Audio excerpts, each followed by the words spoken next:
Max Zaslofsky is one of the original BAA players. His path to the BAA is interesting. He gets out of high school, goes immediately into the Navy to serve in World War II, gets out of the Navy, has 1 year of college, then the BAA exists and he's always dreamed of playing pro ball, so he comes and tries out for the Chicago Stags. He's instantly the Stags' best player. He is known as a sharpshooter, as well as a guy that was very fast with the ball and a tricky dribbler for the 40s. Max is a member of the All-NBA and All-BAA team for the first 4 years of the league's existence. Now, this does predate the All-Star teams, so he gets an All-Star appearance in his 6th season, so that's when that comes about. But you could look at him and say, hey, he is a 6-time All-Star, 4-time All-NBA player. He also was the youngest player in the BAA when he started. And in the first year of the league's existence, he takes his team, the Chicago Stags, to the BAA Finals.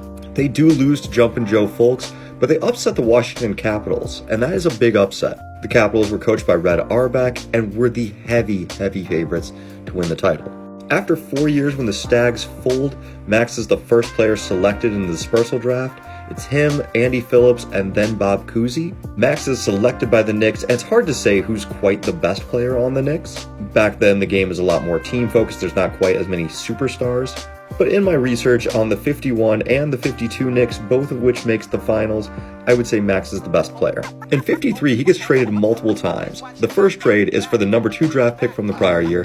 The second trade is for the number 3 draft pick from the prior year.